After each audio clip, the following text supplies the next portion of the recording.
Bom, eu estou percebendo aqui, nós estamos num pinga-fogo, perguntas e respostas, né? Então vamos continuar no nosso pinga-fogo, tá certo?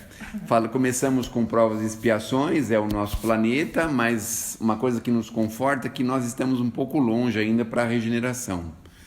Por que nós estamos um pouco longe? Porque a gente tem às vezes a impressão de que as coisas vão acontecer amanhã, o ano que vem, 10 anos, 50 anos. O Emmanuel, eu estou torcendo para chegar em 2053 e saber o que vai acontecer, porque o Emmanuel falou nesse livro, nesse livro, cerca de 2050, 2053, ia acontecer alguma coisa.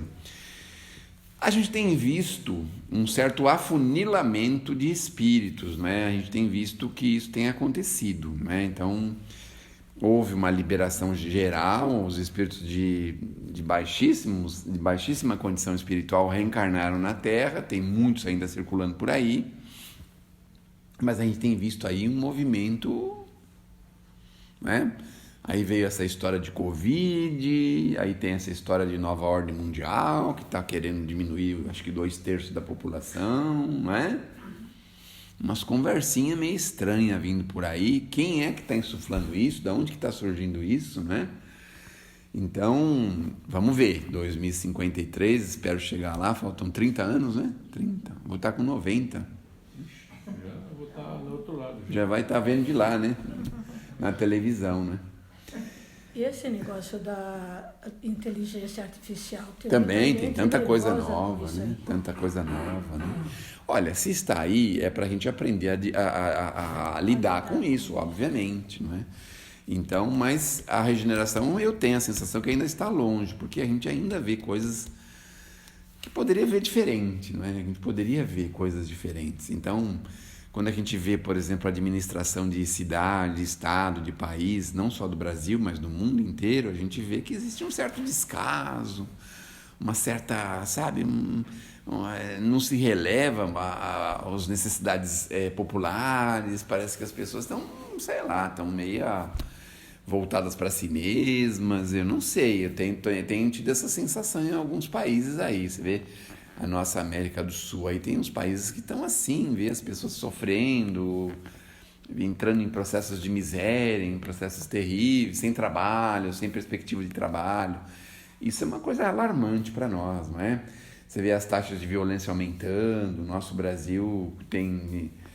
os outros anos anteriores, os 3, 4 anos anteriores, até que abaixou bastante, 10 mil mortes diminuíram, mas a média é 40, 50 mil pessoas por violência urbana. Parece que a gente está vivendo um momento que a gente não tem noção do que está acontecendo, porque está meio cada um por si, né? Aqui, especialmente no nosso Brasil, né? A gente está pensando em ter o nosso dinheirinho, nosso empreguinho, nossas coisas, defender o nosso redor, e é isso. E a gente parece que está fazendo pouco caso, né, com essa questão de violência, a gente não tem uma noção muito clara do que realmente está acontecendo. E então a regeneração, no meu entendimento, ainda demora um pouquinho, mas, enfim, nós temos que fazer a nossa parte, isso é muito importante, não é? Centralizar os nossos esforços em diretrizes seguras, altruístas. E é claro que vão ter problemas, a humanidade passou por isso por tantas vezes, não é? Pessoas que governaram de forma horrível, péssima, passaram por toda a história, todo mundo sabe disso. Graças a Deus a gente nem lembra os nomes, não é, dessas pessoas, mas a gente lembra o nome de Jesus, né? O nome de Jesus tá assim, é uma coisa que todo mundo lembra, todo mundo sabe, graças a Deus a gente tem essa recordação. Então, é viver esses preceitos que nós estamos aprendendo, porque, segundo o nosso ponto de vista, é esses os preceitos que são importantes para a gente.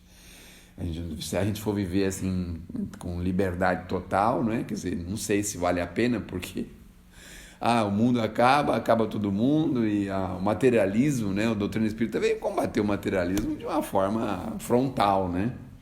Então, já que é materialista, então para que vai sofrer até 90? Né? Aproveita tudo que puder até, sei lá, 60, 70 e pronto, acabou, encerra o assunto, né? Fecha a conta e encerra o assunto, pronto. Mas no fundo a gente sabe que não é assim, tem alguma coisa que diz pra gente que a gente tem que ficar de pé, né? E continuar, não sabe por quê, mas tem que continuar. Seguir, esperar uma ordem maior. No fundo, todo mundo tem essa sensação. Tanto tem essa sensação que você vê que os pessimistas, os materialistas, eles querem viver o quanto puderem. Então, sabe, não importa se vai ter problema de saúde, questões assim menores, mas querem viver o máximo que puderem. Na doutrina a gente também aprende isso. Viver o quanto for possível, né? Cuidar bem do corpinho, cuidar bem dessas coisas para a gente poder chegar lá na frente, porque é só na madureza você vê. Hoje a gente olha para trás e pensa quanta coisa que a gente poderia ter feito lá atrás, ou quanta coisa que a gente não faz mais do que a gente fazia lá atrás, né? Mas ainda tem muita coisa que a gente vai precisar mudar para frente. Então hoje a gente já toma um pouquinho mais de cuidado na maledicência, hoje a gente já toma um pouquinho mais de cuidado na violência, hoje a gente já toma um pouquinho mais de cuidado no relacionamento com as pessoas, nós tomamos muito mais cuidado na doutrina espírita com a família.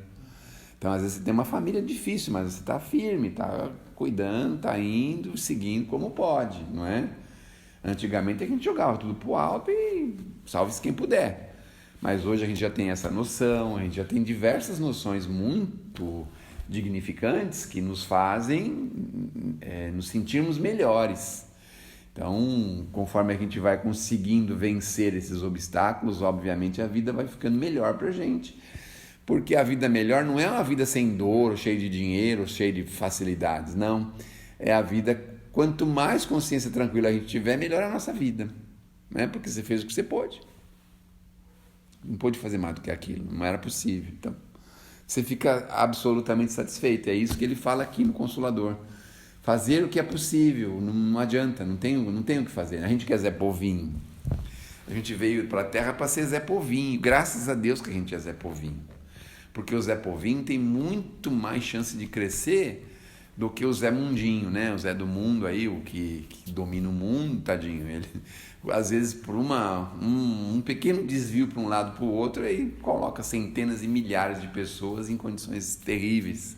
Às vezes sem perceber, sem saber, não raro, às vezes até sem querer, né? Sem querer. Então, por exemplo, você fala de guerra, por exemplo, né? Aí, bom, vamos falar de guerra.